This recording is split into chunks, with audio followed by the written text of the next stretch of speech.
Well, hello, everybody. This is a fabulous day for Philadelphia, and we have some wonderful news for you. And I am so proud to present to you the Mayor of Philadelphia, the Mayor of Arts and Culture, John Street. Thank you, and good afternoon, everyone. Now, let me see, what kind of day am I having?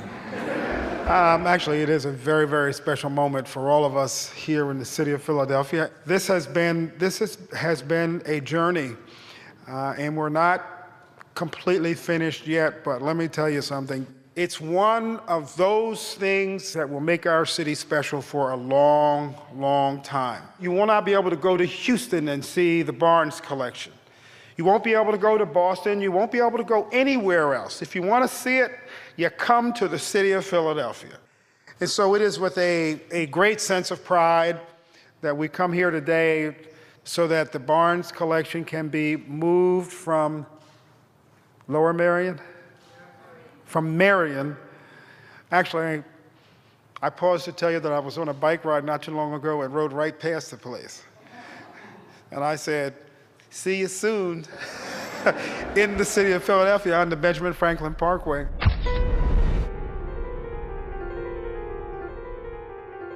You know, this is a story which should have been told as it went along. It is the greatest act of cultural vandalism since World War II. It's been a circus. And we couldn't take the paintings up to heaven with him, or hell, or wherever the heck he wound up. The name of the game is if you're going to leave your painting somewhere, don't let there be a politician within 500 yards.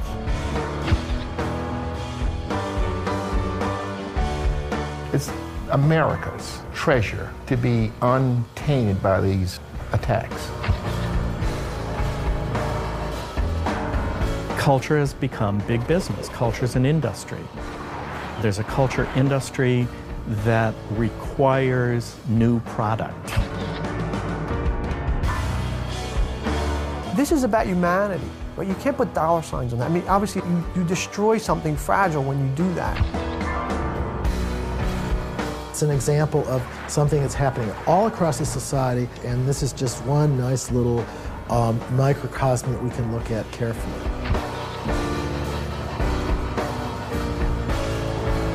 No one knows this story. This is a hidden story, and it's a big, big scandal. This is the scandal of the art world in modern America.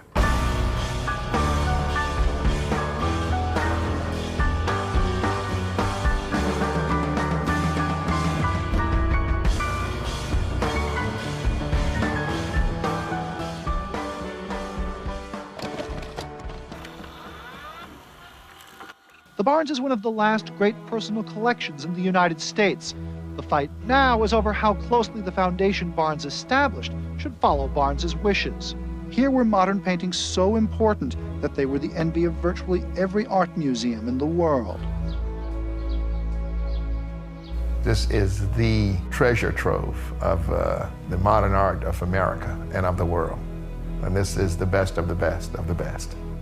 When you go through the Barnes collection now, it is jaw-dropping. Your mouth falls open. You can't believe you're seeing this.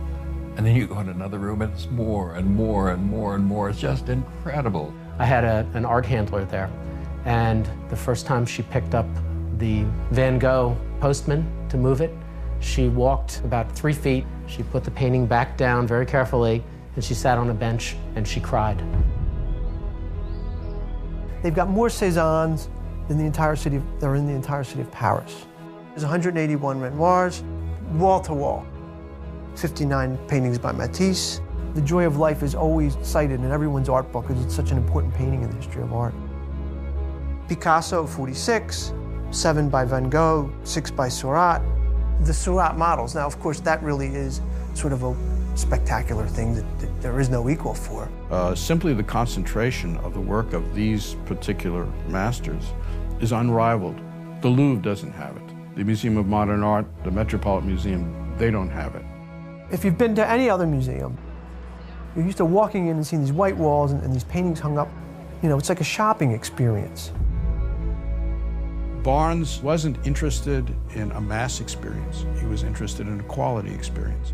The rooms are intimate. They're not made to accommodate industrial strength, Smithsonian-sized crowds. The Barnes collection is arranged not by period, not by artist, but by aesthetic values. You can see that a Cézanne and a door lock and some furniture are all grouped together. Well, he had a reason for this. It's a completely different way of understanding a work of art and one's experience of a work of art. We see this collection with a very interesting personality stamped on it. The Barnes Foundation is the single most important American cultural monument of the first half of the 20th century. From an arts and cultural point of view, it is not a little place. It's an absolutely essential, critical, earth-shakingly important place.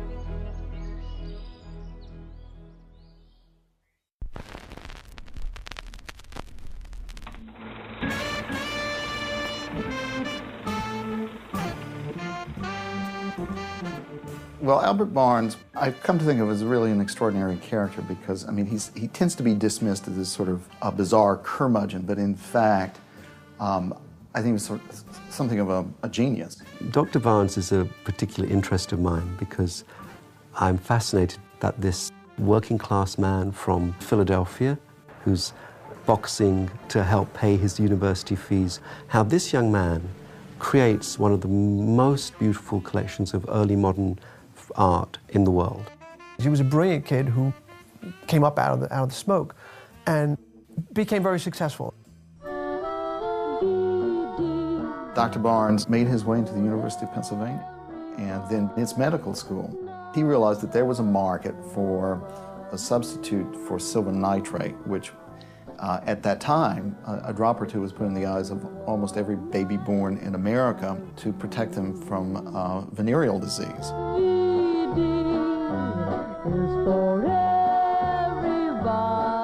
The product which Barnes had come up with was something called Argyrol. Barnes marketed something that solved a huge problem, and the wealth that would come from, imagine today that you had invented, a cure for AIDS. Glackens, a friend from Central High, who was an artist, introduced Barnes to art.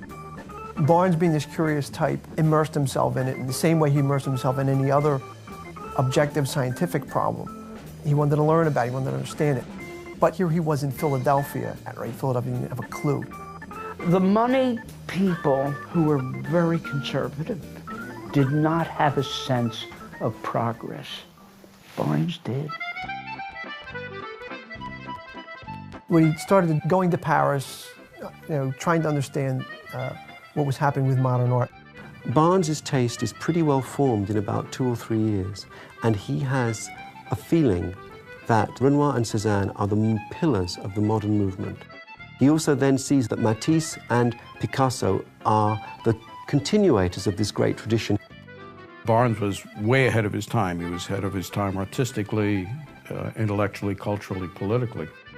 He collected some of the greatest art in the history of the world at a time when the American art establishment regarded this art as inaccessible to audiences and of little value.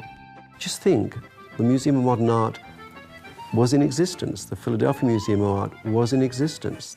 These were his competitors. The Met had been around for 30 years. It's this extraordinary moment where one man was able to buy some of the very greatest works before museums were competing, before MoMA and Philadelphia and Boston were actually saying, we have to buy these artists as well. There's always been this tension in the art world about the Barnes collection, because there is this truly phenomenal collection that the museum world can't get their hands on.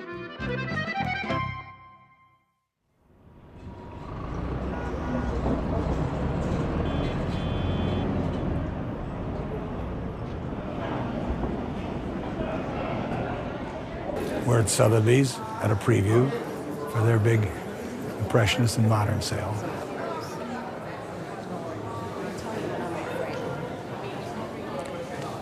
I mean, there's a Van Gogh there, which is a nice picture by a great artist.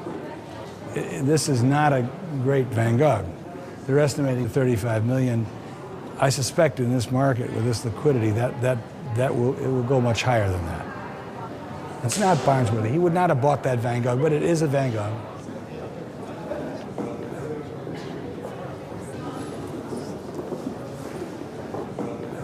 Barnes wouldn't even look at that painting. Some pictures are unattractive and significant. Some paintings are attractive and insignificant. This is both unattractive and insignificant. I mean, the one last night at 35 million was a much better painting. That was a good Matisse. I don't think it was good enough for Barnes to buy. And the Cézanne here is not even a shadow of the Barnes Cézannes. This is estimated at 7 to 9 million. I couldn't even hang it in the same room as the card players.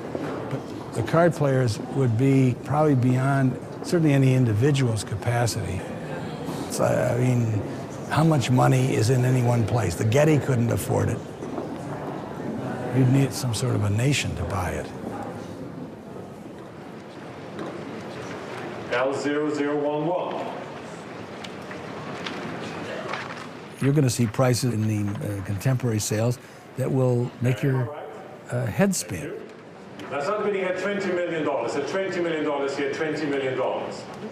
For things that are not even scarce, let alone important. $35 million then, fair warning, last chance, selling then for $35 million.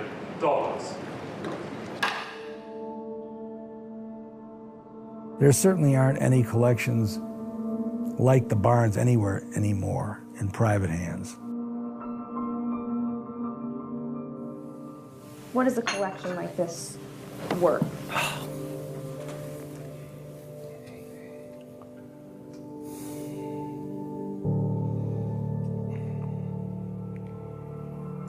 Look, there's some things in the collection that one can't even begin to calculate. I could go through the inventory, painting by painting, and a lot of them I could come up with some kind of a number. But some things in there nobody could figure out. The Matisse La Danse, nobody could figure out what that's worth. We don't know. There's been nothing like it, there never will be.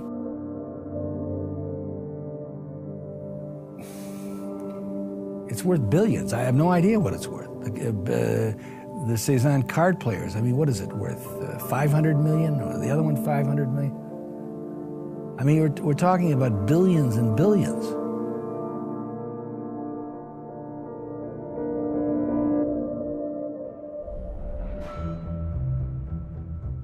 The initial exhibition of the Barnes art took place in 1923 in Philadelphia when Barnes exhibited the collection at the Academy of Fine Arts. Barnes had great faith in his native abilities and his eye. He knew that he was in the major leagues of collecting the greatest post-impressionist art. He was passionate about pictures, passionate. And there was a passion in sharing it too.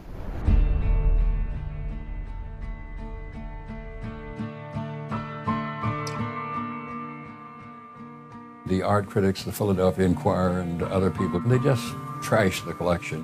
They said, oh, this is not art, this is scribbling. It was greeted with caustic outcries from the traditional stuffy Philadelphia art critics.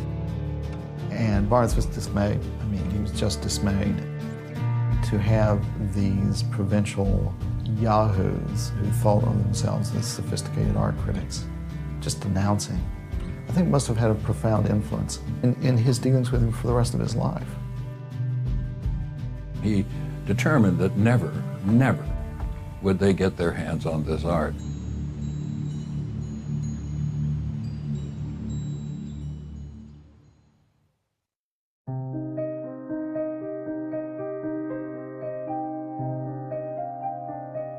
A principal reason that he established his foundation where he did was to get it away from the downtown interests in Philadelphia that ruled the city, from the newspaper to the art museum. He talks about in one of his books, rich people using artwork as upholstery for their homes. He didn't want that to happen with this. The other robber barons were busy making monuments to themselves. Barnes wanted to make something that would educate, so he used his collection to form a school. He really wanted to be taken seriously as an educator, and that this project be seen seriously as a real new step in modern education. Dewey recognized that. He was a very serious philosopher, one of America's great contributions to philosophy and education, really embracing what Barnes was doing. If you've spent time at the place and you've gotten a sense of what it's about, you know that it's a very, very important place. And it's not important just because it has great, great paintings. The entire thing is the realization of a set of ideas. Dr. Barnes created this perfectly appropriate building in the midst of a beautiful garden and grounds. Barnes there assembled works of art from all over the world and from all different times, and he put them on an equal plane. And he arranged it in such a way so that the art speaks to each other in a certain way. It says something about humans everywhere. It says we're the same. It just says that African Americans are no different than Latin Americans and Asians.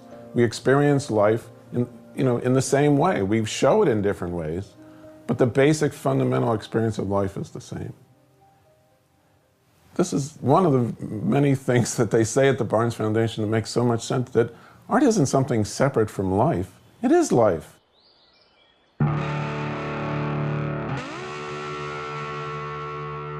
Years later, the artwork had come to be recognized as important.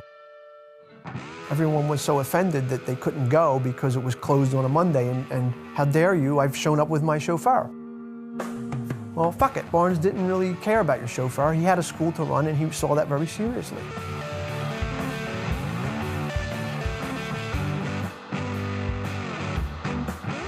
The hatred of Barnes in Philadelphia was fierce. People didn't like him because he insulted people.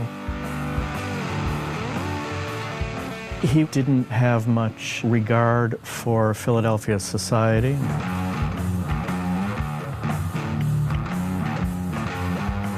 Oh, Dr. Barnes was extremely inflammatory towards his contemporaries. He liked to fight, but I don't think he would pick on anybody small. It was always... Somebody would say, I'm the art critic of the New York Times, can I come to see the art? And Howard Barnes would write no, and he'd have his dog sign the letter. But if you said, I'm a plumber in New York City, and I want to come see this art, he'd say, okay, come in. Barnes never forgot, no matter how rich he was, that he'd grown up a poor boy in turn-of-the-century Philadelphia.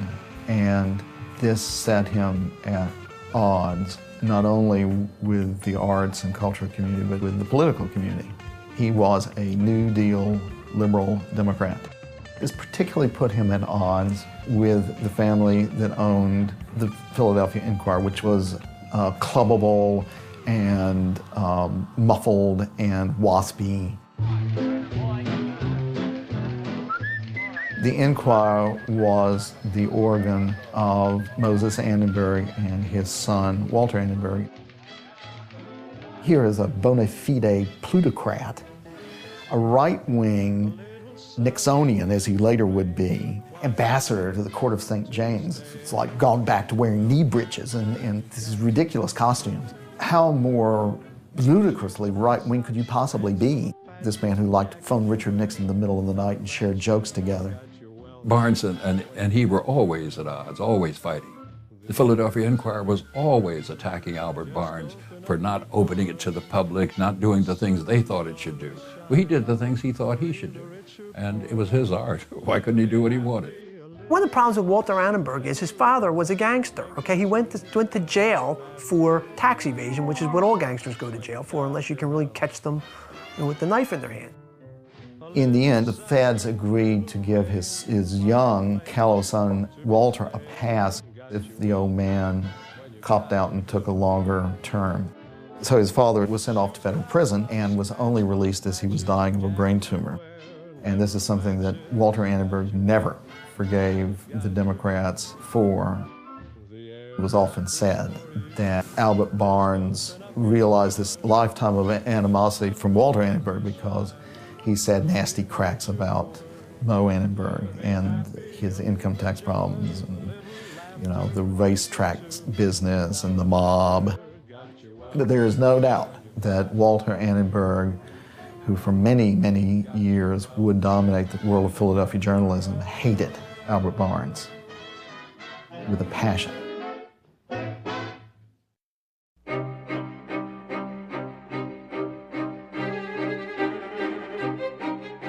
Barnes was a very, very shrewd person. And one of the things that Albert Barnes learned was the value of a good lawyer. And Barnes's lawyer was a man named John Johnson. Johnson was a great patron of the art, whose art today is one of the cornerstones of the Philadelphia Museum of Art. Now, this, however, was not as Johnson had wished it to be, I might say. John Johnson intended his art to be seen as a gallery in his home on Broad Street in Philadelphia. Poor Johnson had said, look, I'm going to give you this collection to look at. The part of the bargain is, you know, keep my end up of it.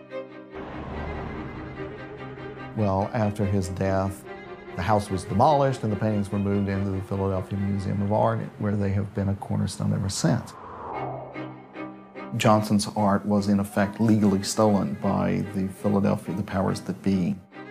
They argued that the building was a fire trap and that the paintings were a danger and that they'd be much better off in this new building. Let's get the paintings out of there and bring them up to our new museum. So, yeah, he got screwed. Barnes was so appalled by this naked thievery that he became determined that the political and arts community of Philadelphia would not steal his art. Well, Barnes, as he always did, he turned to the best lawyers he could find to draw up his will. The goal had always been to keep the Barnes Foundation as a freestanding educational mission, not to fold the Barnes into the Philadelphia Museum of Art, and certainly not to turn the Barnes itself into an art museum. And it was to be housed in the building that Dr. Barnes had put up. So he wrote this very sort of rigorous document. He said, it shall always be preserved as an educational institution. It can be open 2 or 3 days a week to the public, but 4 or 5 days a week. It shall be solely and exclusively open to students and educators of art. The collection shall never be loaned. The collection shall never be sold. The democratic nature of this institution shall be preserved for all time. He tried to create a collection that was proof against commercial exploitation. If it remains in the same place, if it simply hangs on a wall, if it can never be lent, if it can never be sold, the commercial exploitation of it has a value of 0. He sought to preserve this as a school, so maybe naively in perpetuity, right? But anyone who ever writes a will or anything like this thinks it's going to go on forever.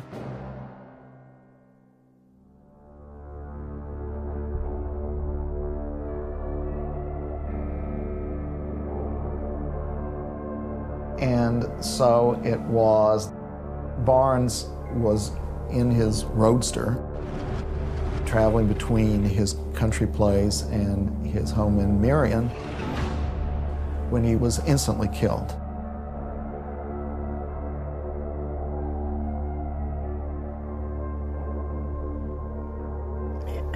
It was a shock.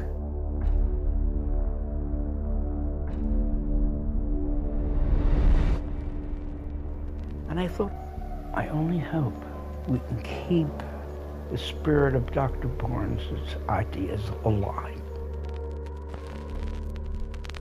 The question then arises, as it invariably does, what did Albert Barnes intend for the control of the great Barnes art collection?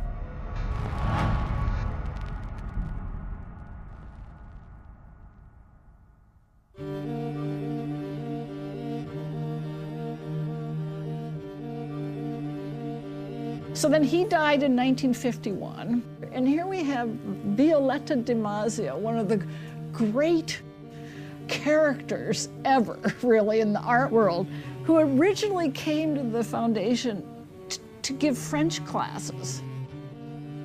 And she becomes his right-hand person, his great supporter, his collaborator, his disciple, and she's in charge basically for 30 years. After Dr. Barnes died, she became president, and she ran it the way it had been run before. She was just passionate for teaching. She poured her life into this. Well, hell, it wasn't a job to Mr. Major and Dr. Barnes and those who taught there. It was our life. We were painters. We cared about it. It wasn't just a job. Through the Barnes teaching and Miss DiMaggio teaching, so many hundreds of people have said, it has changed my life. All I can say is the people who took the course loved it. And that, to me, was a satisfactory reason to perpetuate the Barnes as it was, which was a school, not a museum. That's very clear in the trust indenture. And that the paintings were hung for didactic purposes and not merely because it would be the convenience of people walking into a museum. Well, almost immediately after Barnes's death, the foundation found itself subject to a frontal assault by none other than the Philadelphia Inquirer publisher, multimillionaire Walter Annenberg. Annenberg starts this campaign, oh, the Barnes Foundation's not letting the public in, they're violating their tax status as a charity. Annenberg had all the money in the world, and he was determined to crush the Barnes. And he didn't dare try to crush the Barnes when the old man was still alive and was a tough nut to begin with.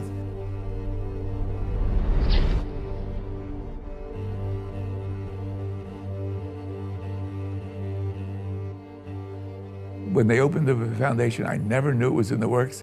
The day they opened it, she called me up and said, they're letting the public in. I think she was in tears. Well, these people crowded in. I mean, one guy was out in an hour. Said he saw enough fat ladies for a day. And that's the art lover. Annenberg is seen as the guy who got the Attorney General and the state Supreme Court to make the Barnes Foundation be open to the public at times that it wasn't supposed to be. And so Annenberg is seen as taking the first little crack at Dr. Barnes' trust. Once everybody's dead, they'll do what they want, and nobody cares about what it was. That's why it was important to me to emphasize that it's a school. Well, I think he always was worried that the artwork would become so valuable that it would overpower his educational ideas. You know, people see art, what do they think? Paintings, money, tourism. It's become just the norm for art to be traded, for blockbuster shows, you know, to trade the art, move it around, you know, make money off of it.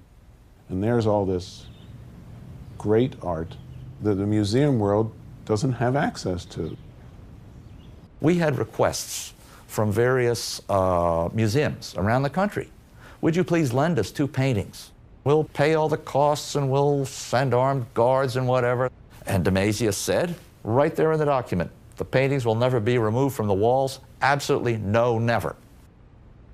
DiMaggio was considered to be the last living direct apostle of Dr. Barnes and his method, and everything went according to Mr. DiMaggio's wishes. The atmosphere had always been, it's for the classes, this is what it's for. Everything about it was personal. DiMaggio was a real personality. It was a handmade thing in a machine world, as long as she was alive.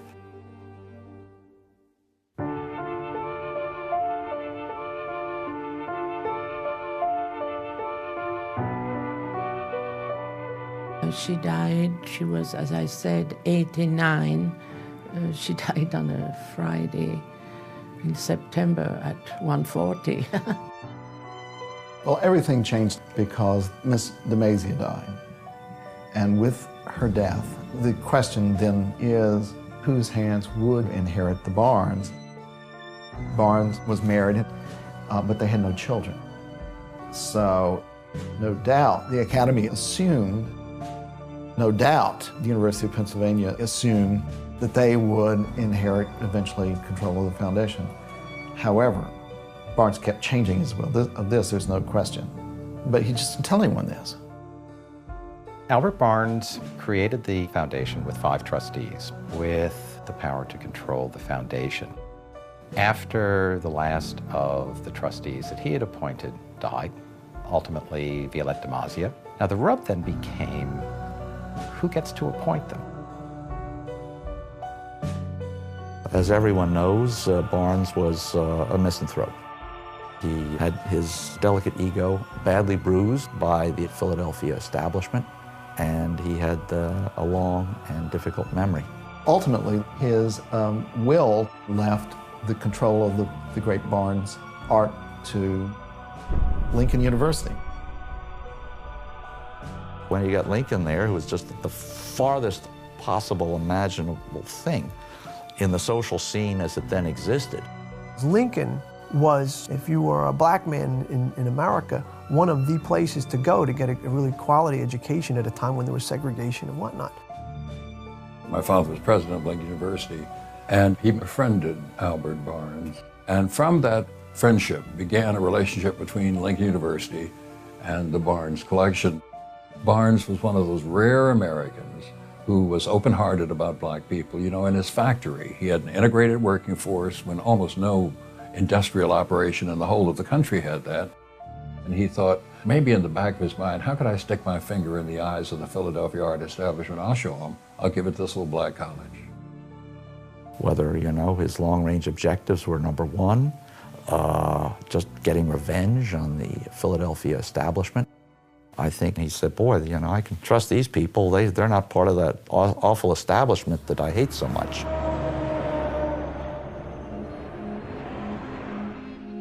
Fast forward to 1990, Lincoln is this state school that doesn't get enough state funding, that can't raise enough money, and if you're the trustee of Lincoln, why wouldn't you use this new asset that you have to raise some money for your school?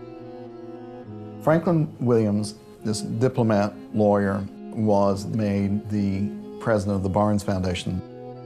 And he really understood, as probably most of the Lincoln trustees didn't, that he and Lincoln were becoming custodians of the world's greatest post-impressionist art collection. Franklin Williams established an art advisory committee of notable people from around the country in the art world. Franklin Williams wanted to pick the right people. So I went back and I drew up a list with all museum people, but very well-known ones. Lincoln University felt it really should look to the outside to help it figure out what to do with this place, which is a perfectly reasonable thing for them to have done. It would be a resource to use as they chose, understanding the terms and conditions of Barnes Trust. And it would have just made both of them flourish. It would be, it's indescribable what might have happened. Also on the Lincoln board at this time was this incredibly ambitious lawyer named Richard H. Glanton. He has designs on being mayor of Philadelphia, maybe even senator. His ambitions know no limit. Glanton has already been going around telling people that he's going to run the Barnes. But as I say, between Glanton and the Barnes and perhaps many of his other ambitions is Franklin Williams. What no one could have anticipated is that almost immediately upon becoming president of the Barnes Foundation, diplomat lawyer Franklin Williams discovers he has a very virulent form of cancer and within the year is dead.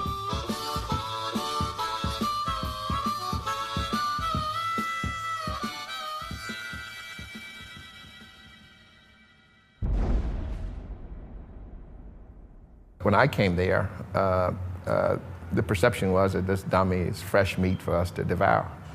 And he's just a smart political guy, but he didn't know anything about art, so we'll rule while he reigns. And I was not born that way. I got a call from Richard Glanton, who said, why don't I meet you at the Union League and let me buy your lunch and pick your brain? So I said, sure, why not? He said, I've got big plans for the Barnes. We're going to make a lot of money. And I said, why do you need money? We've got the original $10 million in there. It's yielding a couple $100,000 a year more than we need to run the place. What's the point of all of this? And Glanton says, I'm going to put this whole thing on the map. I'm going to do whatever it takes to build up as much money as I can get. Don't worry, Dave, I've got it all figured out. Oh, okay, well, you know, if that's the way you're going to run it, you're a majority of the trustees now, but thanks for lunch. Mrs. DeMazia, God bless her soul, really did the best she could. But for 50 years following Barnes's death, or 40 years, the money was mismanaged. The building had water running in it. All of the windows were just rotting. The HVAC system didn't work. We've got conservation problems. We've got, you know, we need climate control. All of which, frankly, as a museum person, seemed perfectly reasonable. At the time, when we were on this little committee, it was very clear that you could work out a plan to try to raise money, because everybody in the world would want to save the Barnes Foundation. So that was what we suggested, and that's precisely what Richard Glanton et al. Did not want to do. They were about to figure out how to do something that was clearly illegal and unethical, which is what they did. Richard loved being president of the Barnes, and he loved all of the sidelights to that, hobnobbing with the rich and the famous, including multimillionaire Walter Annenberg. So I called Walter and said that I'd like to just talk to you about my ideas at Barnes, and he said, great. Walter Annenberg, who was a piece of work, was also an art collector. First-rate collection, but certainly not an adventurous collection, certainly not an adventurous thinker. In the last several months, I've had 2 Japanese interests after me to sell my whole collection. My only response has been, you're discussing members of my family, and I'm hardly about to sell members of my family. Couldn't be more ironic. Glanton and Walter Annenberg hit upon the idea of selling Barnes art. I said, I want to raise the funds to restore the gallery, to ensure the long-term preservation of the collection. And the way that I would do this would be to deaccession a number of paintings to raise sufficient cash to cover the cost of the restoration. And he immediately said, that's a great idea. You know, Glanton basically did for Annenberg what he wanted to do. He made it totally accessible to him, and he was going to rip it apart for him. Up until then, Annenberg was coming in trying to undo from the outside. Now what you have was trustees, the Barnes trustees. From the inside, the Barnes board itself was saying, oh, we're in dire financial straits. We need to undo this indenture. Let us sell the collection. I have nothing against buying and selling art. If there's no legal reason not to do it, it's fine. Dr. Barnes did not say that was okay, and therefore it isn't discussable as far as I'm concerned. We were outraged. Glanton didn't care. And then when we objected, he fired the whole art advisory board. The response of the art world was fast and furious. There was a huge uproar. Anybody with any familiarity of the cultural world knew that it was absolutely the last thing that anyone with any knowledge of a cultural organization would do. So even though there was sort of a big push to do that, it didn't happen because the museum community got against it. Having now failed to convince either the court or his partners on the Barnes board to allow him to sell art or to rent art or deaccession art, he now comes up with a moment of genius. When Richard started publicly saying that the foundation had to raise money, and this is where he started this suggestion, the fiasco plan of announcing he would sell some of the art. In order to justify that, he said, come on, I'll show you. And so I took a tour with him from basement to attic of the foundation and wrote a story about it. And so day after day, week after week, usually with Richard Glanton as the humble Boy Scout taking Lucinda Fleeson, girl reporter, through the boiler room and on top of the roof, readers of the Enquirer were treated to the saga of the poor old Barnes Foundation. And it was going to take millions of dollars to fix up the barn, otherwise these paintings were just going to fall off the wall. We're working on fear here, right? Weapons of mass destruction, leaky roofs. It's funny because it sounds like the Johnson story, the building's falling apart. That was the beginning of the story of why we could undermine Dr. Barnes's will. Thank you to Lucinda Fleeson and the Enquirer. He has this marvelous excuse to persuade the court that the building is in such disrepair that it's going to have to be closed down for a couple of years. Let me take the Barnes art on tour and charge other museums for the privilege. As a lawyer, there's a provision in the trust that provided that, in fact, you could change, it's called cypre. You can change a provision if it's necessary to carry out the donor's intent to the least extent possible. If you can't do exactly the terms of the will, there's the French term, cypre. Cypre, c'est possible. As near as possible, do what the donor wanted. And how in the world can they fucking think that this is near as possible, but this is exactly what he didn't want. Every ounce of it is what he didn't want.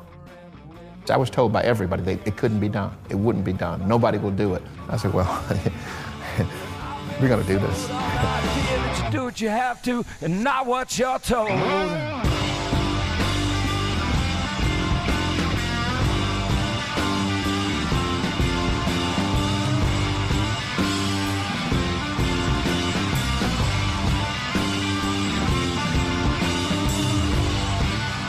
Given the quality of the collection, it created headlines wherever it went. It created crowds wherever it went. It created money wherever it went. And all of that was like shoveling coal into the furnace until the fire was raging. Everywhere the art went, Richard Glanton went. And everywhere that Richard Glanton went, he was honored. I was treated like a conquering hero in Paris and Toronto and Fort Worth, Texas. Dinner, seated at the table with Princess Di, an invitation for her to come to the Barnes, letters from her. It was literally unbelievable. I think it was the greatest exhibition in the history of Western civilization.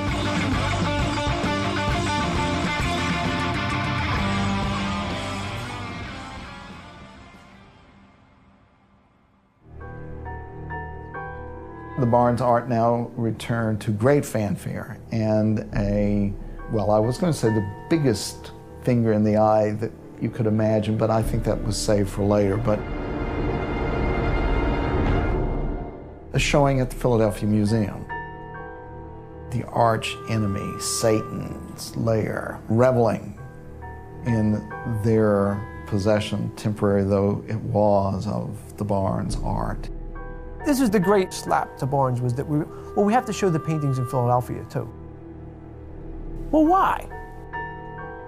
Basically, it raised a lot of money for the art museum. They had a big Barnes show at the art museum here, and they made a lot of money on the back of it. Everybody involved in this had their own interests. The only person whose interest had no champion was Albert Barnes. Everyone had abandoned him.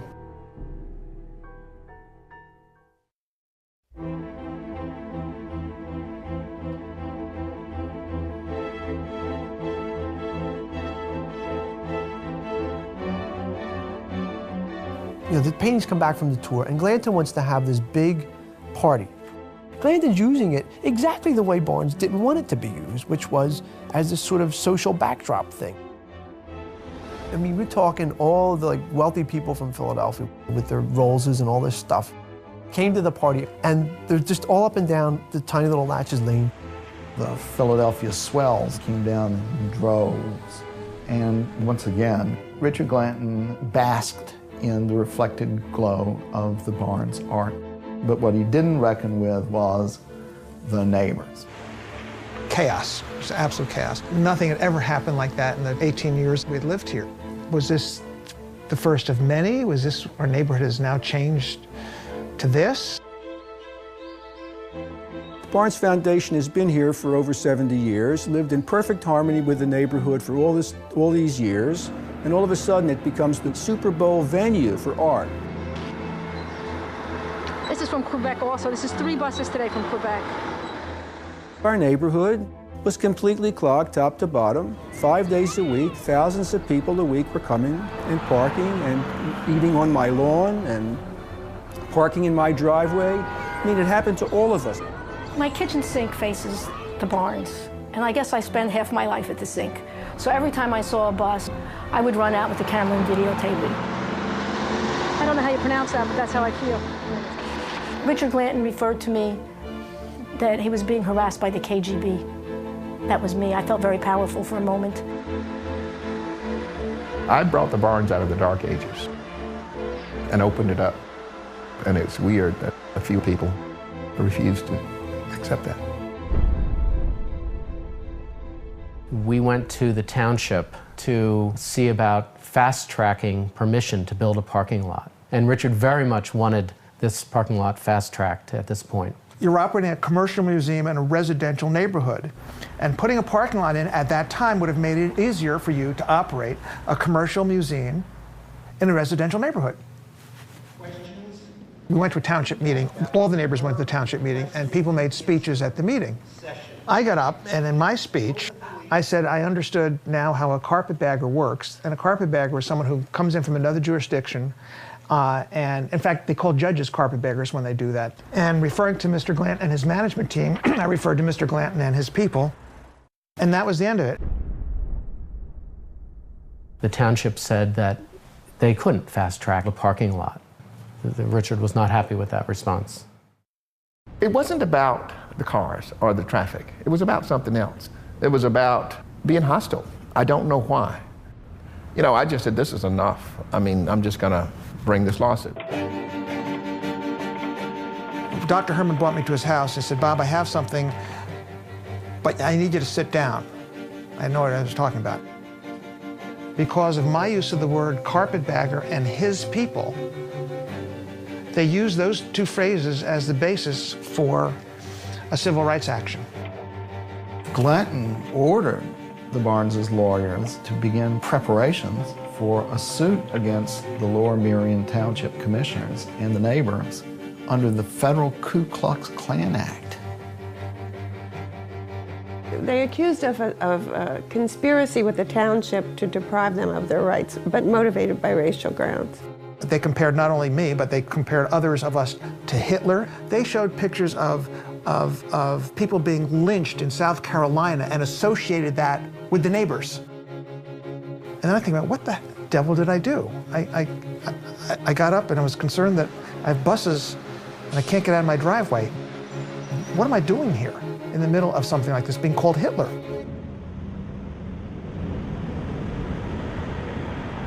All over Philadelphia in law firms hither and thither, the legal fees on all sides mounted. And the Barnes' already skimpy endowment was being drained. It was just being drained. They get all this money spent sending the collection to Paris and Tokyo and God knows where, and made a huge pile of money, which then was all, I don't want to say pissed away, I should say something more appropriate. You can cut that one out, okay? Richard Glanton thought that we were just going to fold and say, we drop out, we're dropping out. They just picked the wrong neighbors. Eventually, the entire case was thrown out. Judge Brody said there was not one scintilla of racial animus in any of the evidence the Barnes presented. In this particular situation, there's not ever a comment made about us that does not preceded by the word hostile. Their PR firm has maintained that we harassed them. The PR firm has maintained that we sued them. I mean, if that's what people are going to believe, that we harassed them and that we are these terrible people, we've given up trying. Over a zoning board issue was the Ku Klux Klan Act invoked. And the mischief that followed is incalculable. I mean, thus, the whole story turns on the tail of a 52-car parking lot.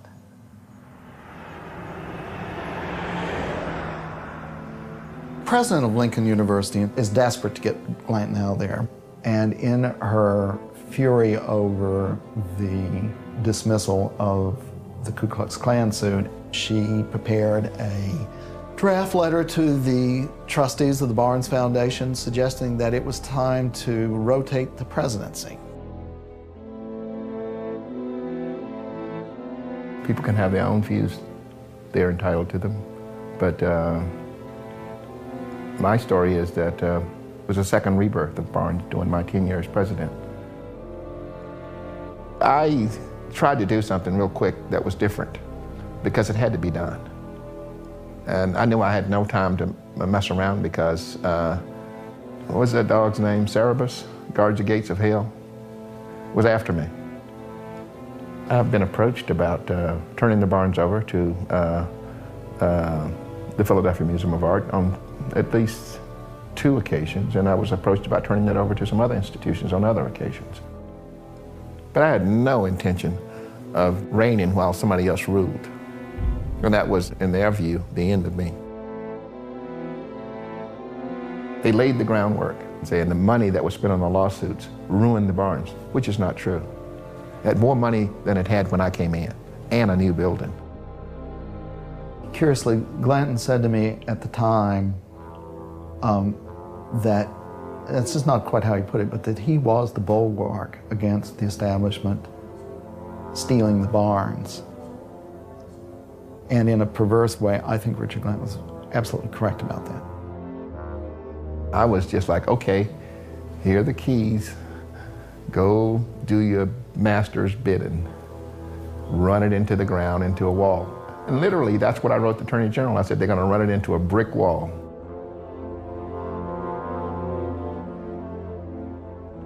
I'm sure I saw the letter. I'm not going to say that his predictions were accurate, per se. But once he left, there was not the same level of drive with those who remained. And in the long run, I thought that was going to continue to drag the Barnes down.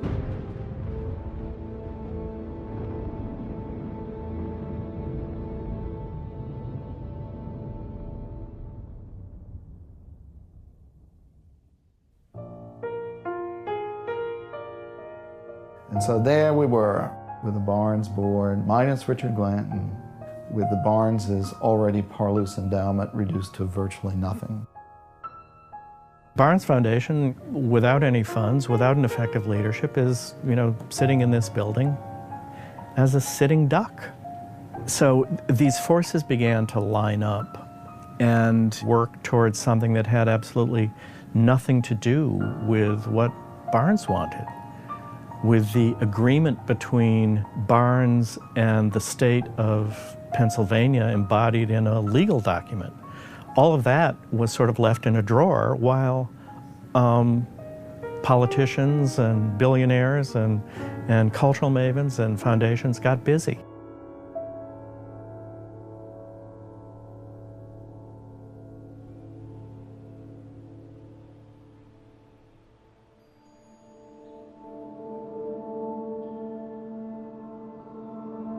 The Barnes was given just enough money by the foundations so that they could claim that they were trying to help the Pearl Barnes out. But that was never, in my opinion, the goal. Foundations are nonprofit corporations. We're used to hearing about corporate takeovers with for-profit corporations, but this was a nonprofit corporate takeover. And the first thing you have to do is remake the Board of Trustees so you have a compliant board who is on your side. In the period after Richard Glanton was out, the foundation was just sort of puttering along. It was still controlled by Lincoln. 4 of the 5 board members were Lincoln board members. The president of the Board of Trustees, put on the board by Lincoln, was Bernie Watson. Watson was very politically connected, a professional foundation executive. And he was the chairman of the City Convention Center, the Tourist Bureau. In the midst of that steps up these Philadelphia foundations. They were going to help them raise, I think it was $150 million. From the very beginning, Pew's thought was, well, we're going to give you money, we're going to get something out of it. We want some control. It was pretty clear to me they weren't just going to give $50, $70, $100 million without getting control of the Barnes Board. Well, if you're Bernie Watson, your duty was to maintain a connection between Barnes and Lincoln because that was part of the trust indenture. I mean, what's Lincoln have to offer for Bernie Watson? He makes his living from the sort of institutions and people who want this thing to happen. Watson went ahead and negotiated a deal that cut Lincoln out. The only way for a Pew or any other foundation to get control, to be able to place board members, was for the indenture to be changed, for them to go to court and change the rules that Barnes laid down. Lincoln didn't have a clue. Watson and these Philadelphia foundations had a plan to basically push them aside, right? They flipped out. They got an attorney and tried to intervene and stop it. There were enough people who were making noises that the plan was starting to fall apart to the point where more aggressive tactics needed to be employed. Ed Rendell, the governor at the time, starts to put pressure on Lincoln, okay? He's the governor. He controls the purse strings of this state-affiliated institution. He said, well, look, you know, Lincoln, you could be in, you know, a rosy position if you go along with this thing. What have you gotten out of Barnes so far? Along with Rendell, the Attorney General decides that he's going to help pressure Lincoln a little bit. And the thing that he has is the ability to say, you get nothing, Lincoln, if you guys don't play along. I don't know that we were ever as direct as saying we can take this away from you, because that would take a court to do that. But I had to explain to them that, you know, maybe the Attorney General's office would have to take some action involving them that might have to change the complexion of the board. And whether I said that directly or I implied it, I think they finally got the message. And when they say, you mentioned that it was portrayed that I was the bad cop and the governor was the good cop. The governor had the money. And the governor had some money he was willing to add on to it, so that automatically made him a good cop.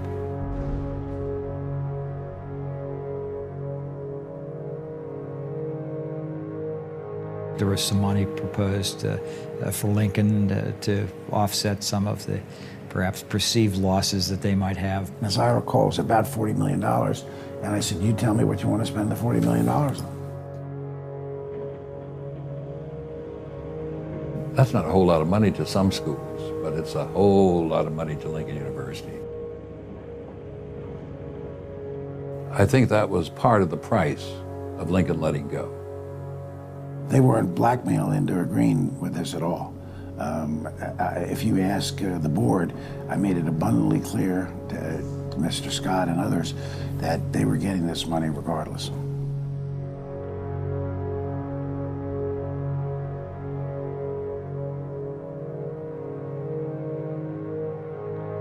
They pressured the shit out of them. And in the end, they caved. What the Philadelphia Foundations did is what takes place all the time in the corporate world, which is to take over the board by adding new positions on the board. You don't go in and kill all the board members that are there, you just put 10 more on so that those 5 no longer have a majority. Watson negotiated a deal that watered down Lincoln's participation in the management of the foundation. Yeah, he betrayed Barnes, I think, first. But you know, to the extent Lincoln put people on the board thinking, well, you know, you're going to keep Lincoln in the picture, he betrayed them too.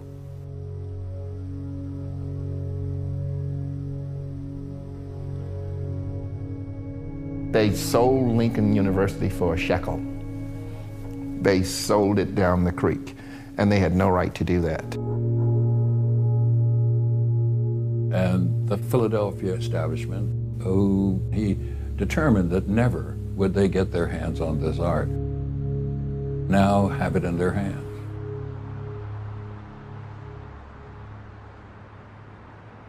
From the public side, from what me and every other newspaper reader, the first thing we got was, oh, all these foundations want to help the Barnes Foundation.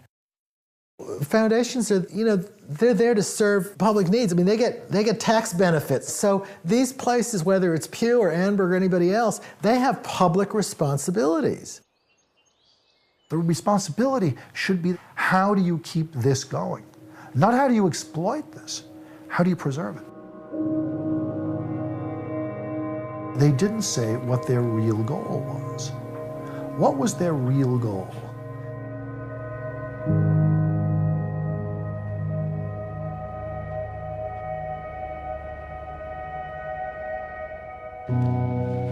From NPR News, this is All Things Considered. I'm Michelle Norris. And I'm Robert Siegel.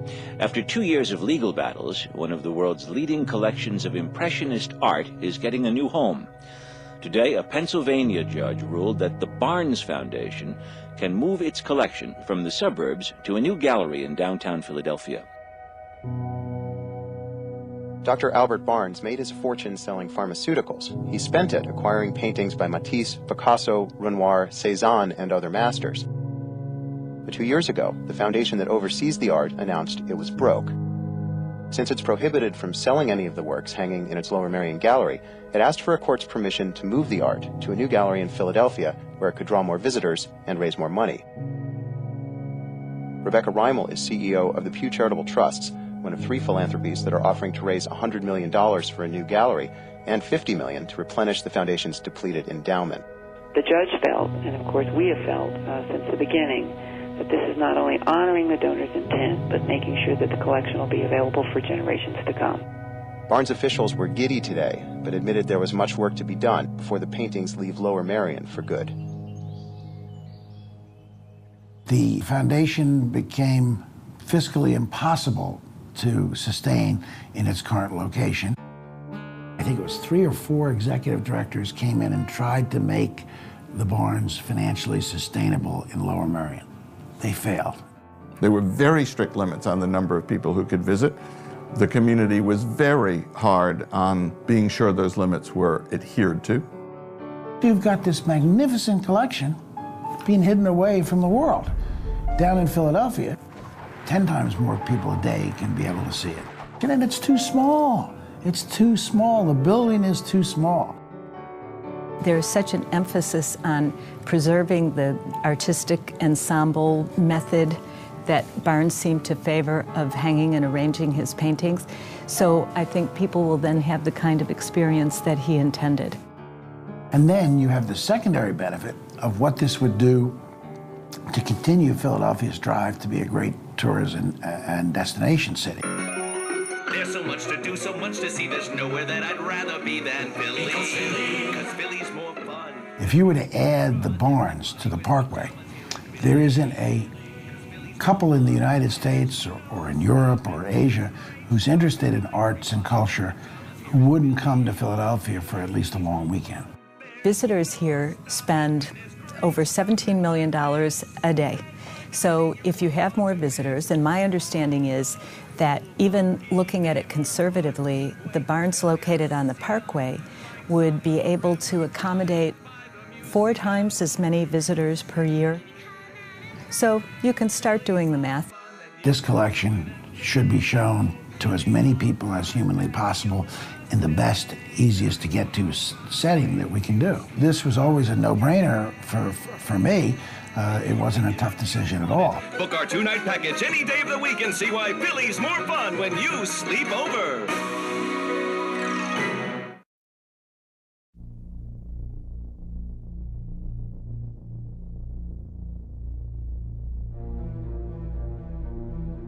These, I would say, are the key players involved, the key political backers and financial backers of the movement. Primarily the Pew Charitable Trusts and its director, Rebecca Reimel,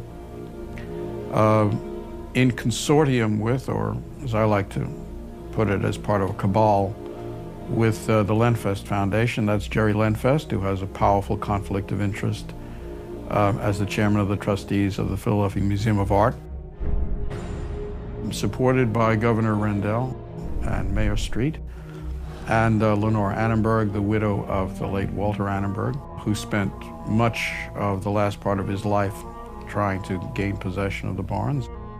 I'm sure many among them believe sincerely that what they're doing will be for the good of Philadelphia. We're going to build a world-class center for the fabulous Barnes collection, which has no peer anywhere else on earth.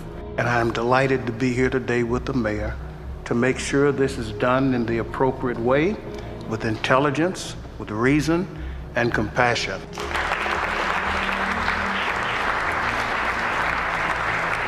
My feeling about Philadelphia is that it doesn't do itself justice, saying we need to be a world-class city by stealing an art collection and bringing it down to what I call a Mac Barnes in downtown Philadelphia. This is going to be a great event for the city of Philadelphia. It will attract literally tens of thousands of visitors. I'm told in a given year, the Barnes collection on the Benjamin Franklin Parkway would have the economic impact of 3 Super Bowls without the beer. A city that has any sense of its own identity doesn't talk about becoming a world-class city. It is what it is. But this is the world class of cheerleading, of pep rallies, and of building a new baseball stadium or a convention center. That's not what art is about.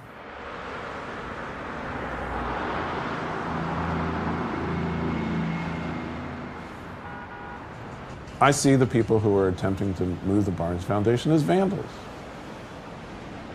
Tourism and, generation of money, greed, and Barnes Foundation is an unfortunate victim of all this bullshit.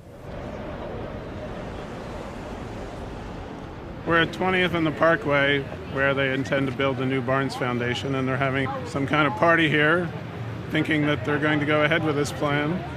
So we're here to confront the people who are paying for this thing. So we just wanted them to know that it's a bad idea. Attention, everyone, attention. Welcome, welcome, welcome to the Predator's Ball. Everyone you see around me and behind me are participating in a criminal conspiracy to bring off the greatest theft of art since the Second World War. What you are witnessing here, ladies and gentlemen, is a theft in broad daylight. Here's the governor. You're not a dictator. You're not in Philadelphia anymore.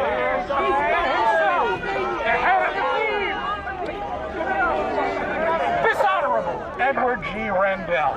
Sir, can I get your name? Economic crisis.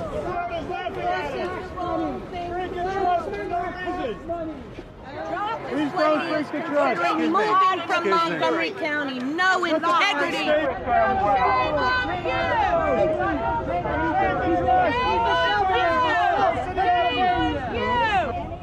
We're outside the location where they're planning to put the new Barnes Museum, and they're having some sort of a celebration of that, which is very annoying. Philistines! And we're just sort of protesting their party because a lot of these people don't even realize what they're doing. Destroying a man's will, destroying this collection, which half of them don't even have a clue about. Have fun now. Wait till it's your will. Barnes was married, never had children, never had anyone that could have come in after the fact and said, hey, you screwed my grandfather over, I want the paintings. The grandchildren were the students who showed up 50 years later. To anyone who's familiar with Dr. Barnes's will, everything that he said during his lifetime, this will be destructive to his creation. I implore you to vote no. The motion passes. Thank you very much. Right now, the Friends of the Barnes is an organization with one reason to exist: to prevent the relocation of the gallery art collection. It's such a great all-American story. It's almost a Barnesian story of the heroic little guy fighting the forces of City Hall and the downtown oligarchy. That's what Barnes was doing. You get a choice here. You get a choice to decide to listen to the folks who live near the Barnes Foundation, the people who've been to school at the Barnes Foundation. We're going to be happy to have it, but thanks for trying. Friends of the Barnes approached the county and said, we're struggling here. We'd really like you to come out and be part of this fight to save the Barnes in Montgomery County. I think it was that point that the momentum began to build and that the residents of Montgomery County had a feeling that, wait a second, Philadelphia can't just take our art. So would the Barnes Foundation, one of the world's greatest art collections, move from the suburbs to the city of Philadelphia? As Fox 29's Gerald Colpan explains, while it appears the legal hurdles have been cleared, some say not so fast. Montgomery County and the local group Friends of the Barnes have retained counsel, saying that if the Barnes board could raise the money for the move, they should have been able to raise the same money to improve the Barnes where it is. There are still unknowns in this case. No one knows just how much it'll cost taxpayers, and no one knows how hard Montgomery County is willing to fight. I don't have any respect for the cultural and political elite of Pennsylvania. You know, these are grade B players who basically are doing tourism promotion. This is the Disneyland of paintings. That's not what Dr. Barnes wanted.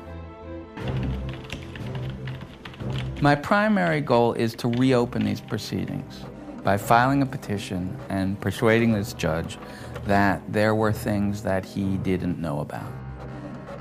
That if he had known about them, that the outcome would have been different. What happened is this became a feeding trough for politicians. The story is that the Barnes has to move in order to be saved. It's not true. People wanted it to happen, and they assessed the situation, they saw what needed to be done to make it happen, and they're powerful enough to do it. I'm convinced Judge Ott is a wonderful judge, and he's going to do the right thing. And when he takes a look at this, he's going to find that, yes, we can survive in Montgomery County, and that's where the gallery belongs. The move is not a done deal. As far as I'm concerned, this is a deal coming undone.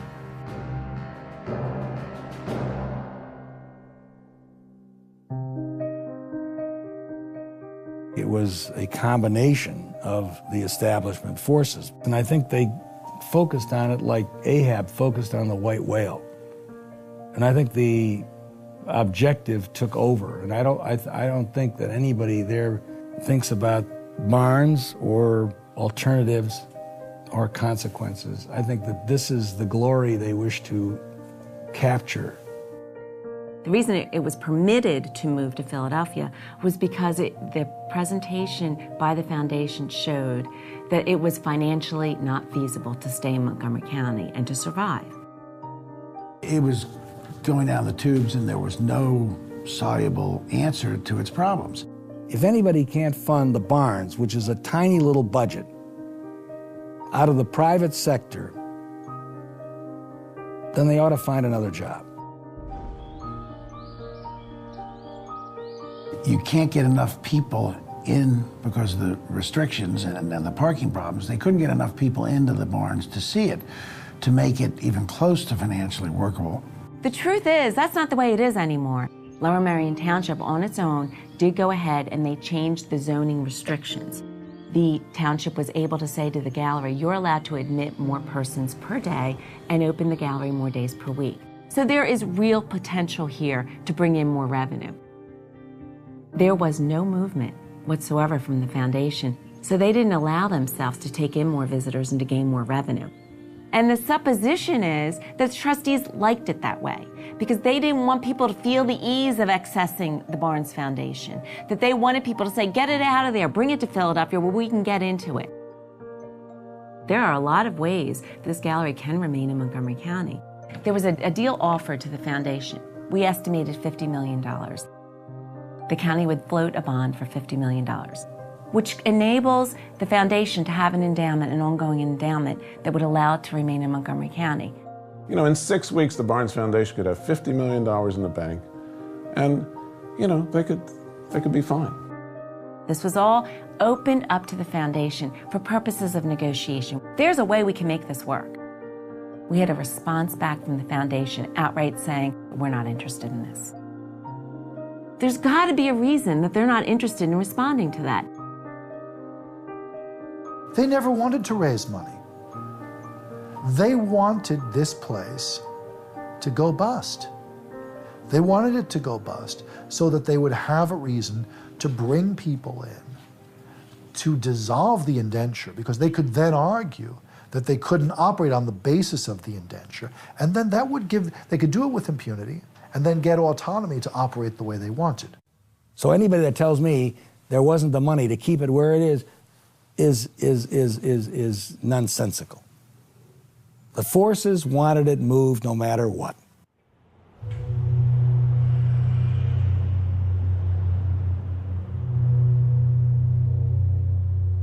It's fair to say that there was a vast conspiracy to move the barns. This obviously involved the three lead foundations, the politicians, mayors, governors, state senators. Everybody on that side of the equation was powerful and they had something to gain. I think the real question, as I've always said, is when did the planning for this takeover first begin? And who was the lead figure? That's the story that no one's really told.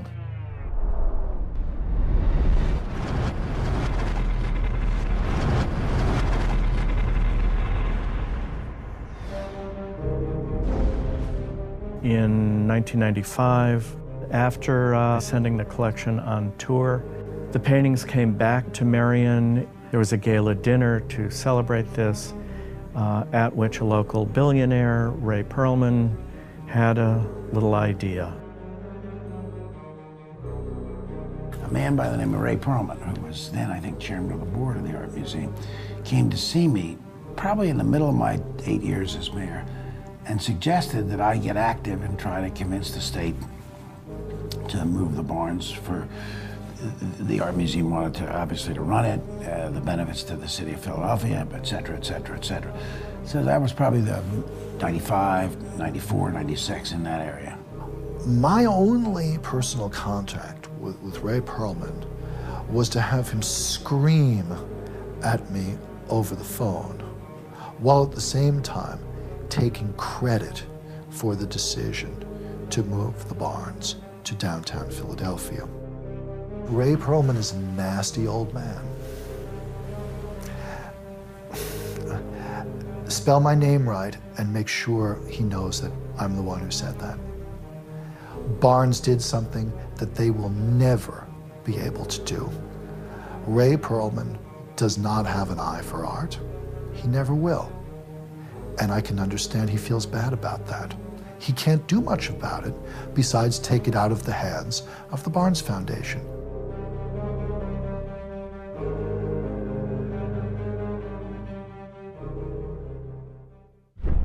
Part of what Perlman was taking credit for was convincing anyone with any power in Philadelphia to either side with him or not to oppose him. Is that a conspiracy? I don't know. One man's conspiracy is another man's political consensus. Why wouldn't the great foundations of Philadelphia want to save the Barnes Foundation exactly where it is?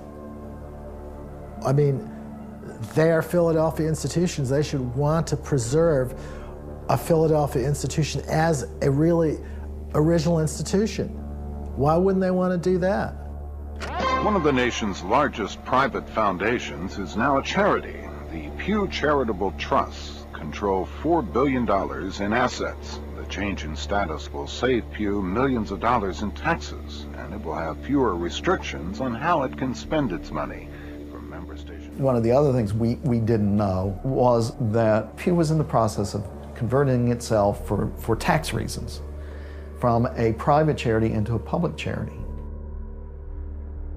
One thing that a public charity has to do is demonstrate that it has the capacity to raise money, very large sums of money. Pew also cited another potential tourist draw, a new building for the Barnes Foundation in downtown Philadelphia. Pew CEO Rebecca Reimel says the new charity could not only raise money for the move, but administer those funds at no cost to the project. The Barnes was one example of what we could do as a public charity that we can't do as a private foundation.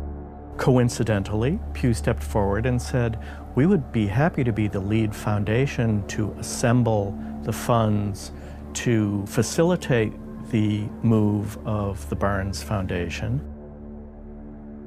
Our application to become a public charity had absolutely nothing to do with the Barnes. You know, in court, Rebecca Rimmel said, oh, you know, the Barnes Foundation, that's nice, but that's not why we did it.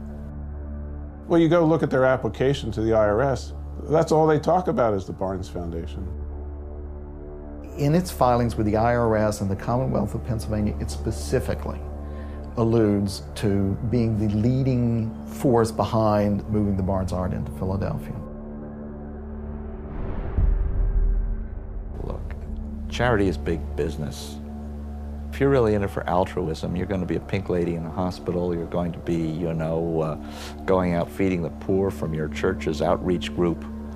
These people are power brokers. Don't for 1 minute think that if Rebecca Rimmel finds that, well, I now have $400 million a year to give away and manipulate various things in the state or in the city with what clout I have, boy, can you imagine how much clout I'll have with $1 billion a year to give away instead of only $400 million?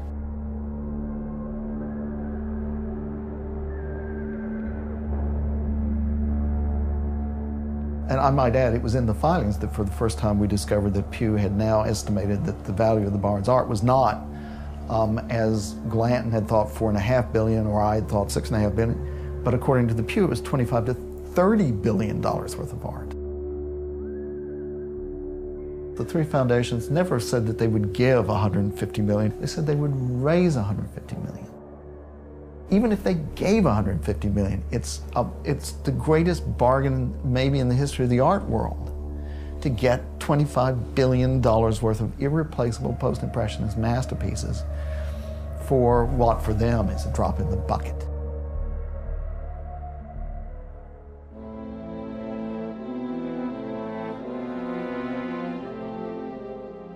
On a Friday in October of 2006, I got an email from someone within the Friends of the Barnes saying that squirreled away in the 2001-2002 budget of the state of Pennsylvania was $107 million. $7 million for upgrades of the Marion property, $100 million for the move downtown.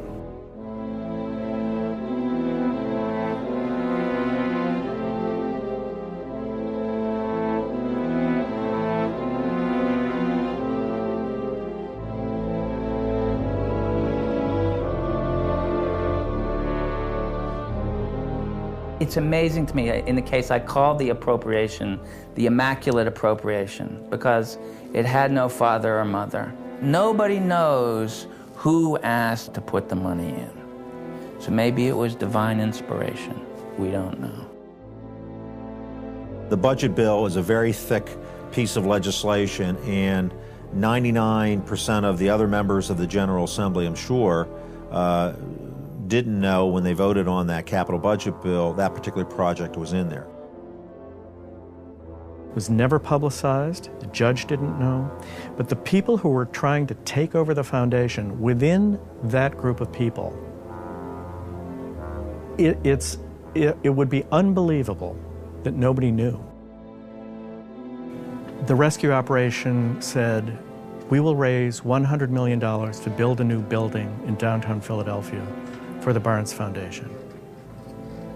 The state budget allocated $100 million to build a new building for the Barnes Foundation in downtown Philadelphia.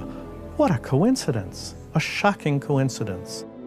All the big money people connected with this project, you can't tell me that nobody knew $100 million was in the budget. Some senator didn't wake up and decide, I'm just going to do this. Somebody with influence got that put in there. Whoever that person was, or people, or institution, never let on in court that that money was available. Here you come to court and you say, we're broke, there's no other way we can raise the money, we got to move this collection. Had the judge known that, oh, the state could put up $100 million, would have been a whole nother story. Rebecca Rimmel professes, we didn't have anything to do with it. Okay? But all these people that would be the beneficiaries, I mean, you have to understand, the Pew Trust, at the same time that this is going on, filed for public charity status. But in order to show that you're a public charity, you have to be getting money from the public. The Pew Charitable Trust at the time was worth $4 billion. Who in their right mind is going to give money to a $4 billion foundation? Apparently, for some reason, Governor Rendell has taken the position that this is an important project for the city of Philadelphia and has allocated $25 million of taxpayer money out of that $100 million authorization for the project. One of the neat things if you're a public charity is you can administer money from all sorts of places, including the Commonwealth of Pennsylvania. Pew gets credit for that as we raised public money. That counts towards their tax status. I'm not quite so naive as to believe that no one knew about $107 million. Maybe it was a typo, I don't know. But she didn't know anything about this. People involved in the takeover of the Barnes Foundation knew that it was there and kept that information from the court. Is that a linchpin? Yeah, it's like, what are the surrounding circumstances that should have been brought to the attention of this judge? If I had been a judge, which probably no one would like, I would have, if I had learned about this, I'd say, you know what? These proceedings are recessed. The parties should go figure out how to get a piece of that money to keep it right here. If I was Judge Ott, I'd be furious. I'd be looking for a way to turn this thing around because he got taken for a ride.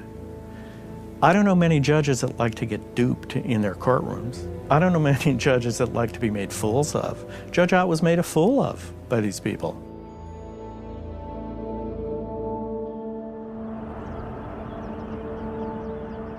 So you see all these interlocking relationships, and if I were a conspiratorial figure, I'd think an enormous conspiracy is at work here, a moneyed interest to have their will, to have their way, to manipulate the treasury of the state of Pennsylvania, to manipulate the legal system of Pennsylvania, to manipulate Dr. Barnes' desires and wishes, to manipulate Lincoln University, to play on this needy little college so desperate for money and know that 50 million would blind their eyes to what was really in their grasp. I just think they wanted to capture the prize. And the whole establishment mobilized to that end. They don't like to have the whole thing questioned. I think they're used to getting their way, and this is the way. And if you question it, you're standing in the way. Yeah, these two. You're from 914 Pictures, right? Yeah, you're not part of the media list. No, sorry. If any major figure within the Philadelphia art world wanted to speak against this idea, they could kiss the Pew Charitable Trust goodbye. They could kiss the Lenfest Foundation goodbye. They could kiss the Annenberg Foundation goodbye. Perhaps they could kiss their own job goodbye. No one could speak. Outside this property, you're allowed to do. Yeah, but the news is in here, right? Sir, that's all I'm asking. Exactly. I'm just asking a question. And I'm telling you the answer. You're not giving me an answer. Yeah, I'm saying whatever you want to do. News crews allowed in or no? If the news are allowed in, though, and we are part of the press, then we should be allowed inside with the rest of the press. No. Those press are invited. Right, they're invited, yes. So even though the mayor's office said it was open to the press and that we could come. You're not invited. We're not going to keep talking. Please step out. Right. Please step out. People at museums in New York and San Francisco and Chicago and Dallas and other places didn't say a goddamn word while all this was going on. I think they were scared. They were frightened of these foundations who are benevolent and give great sums of money to all kinds of causes. Some of them have supported the NAACP. And I've often wondered if I'm not endangering my organization by complaining about their bad behavior in this case. You know, I'm afraid. I realize I'm putting some part of my life and my livelihood at risk by doing this. I don't know how they would come after me, but if they wanted to, you know, they can make anybody's life difficult that they want to. The forces that, in effect, are keeping the Barnes hostage are almost overwhelming. You could ask the simple question, who speaks for the art or the legacy of Dr. Barnes when so many powerful political and economic forces are at work against it?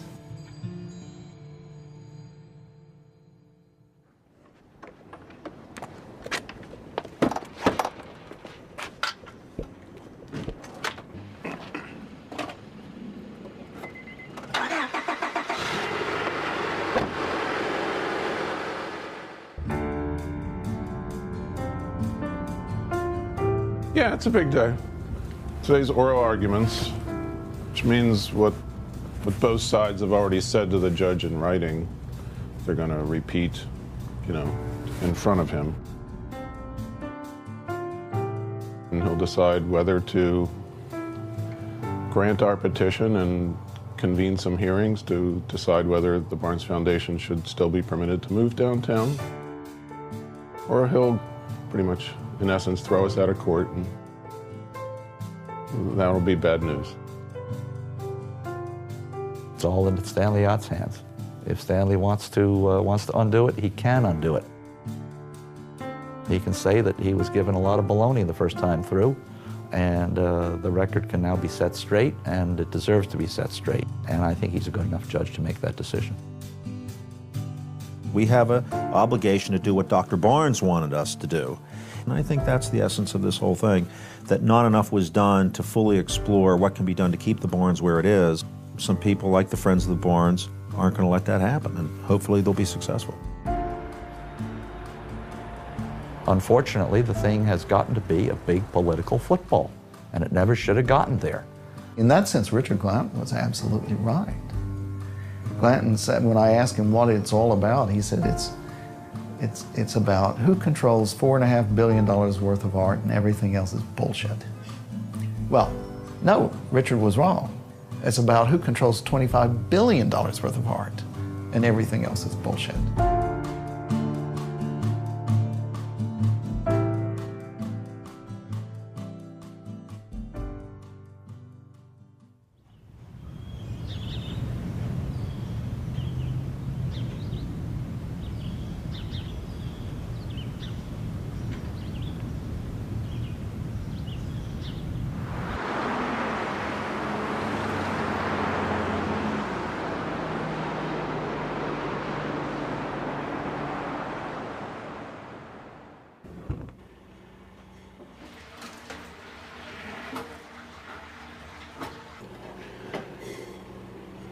Well, Wednesday night I got home and there was an email on my computer.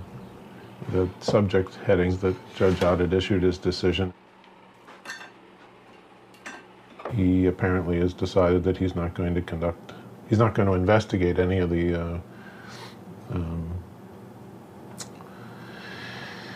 matters that our petition brought to the court's attention. He had declined to order new hearings by declaring that none of the petitioners, that is, the Friends of the Barnes Foundation and Montgomery County, had standing to intervene in the matter.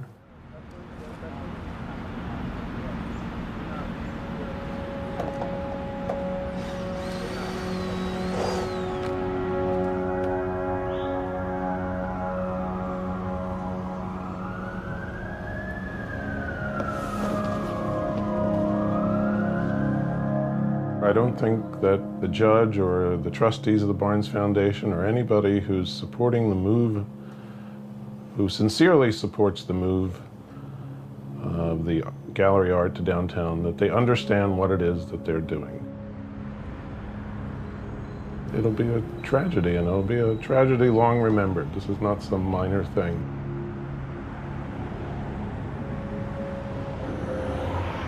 It's not often in life you get to really try hard for something you deeply believe in, and I've gotten a chance to do that. I would have much rather be celebrating this than whatever the opposite of celebrating is, mourning.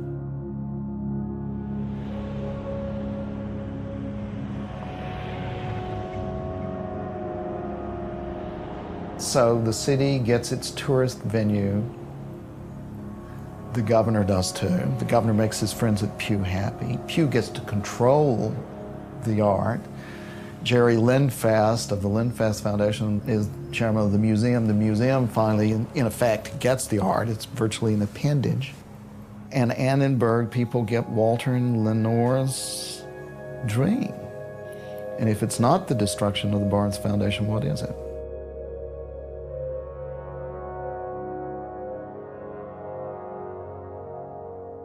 Sort of expect that there will be an Annenberg and a Lindfest in a Pew wing of this new Barnes building. And at some point, Barnes will somehow be, I guess you probably get a sweatshirt or something with his name on it. But that'll be about it.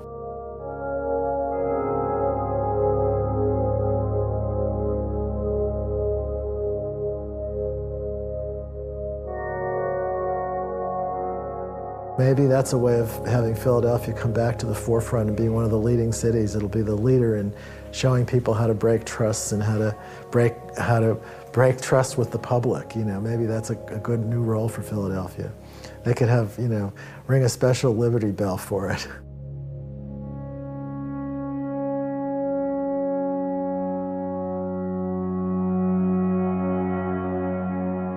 And I think not only will Barnes be violated by having it moved, he'll be violated in the experience he wanted you to have.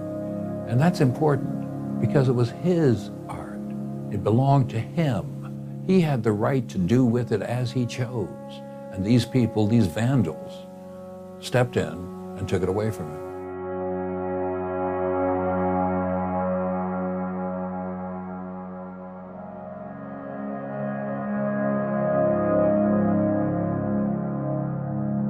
These are not people who are concerned about the art. These are people who are concerned about money and power. And who would destroy what is a perfect jewel box and also a kind of a living piece of history? You know, to walk into the Barnes is to see the art as Barnes, for all of his greatness and all of his foibles, had it. And it is, in its way, perfection.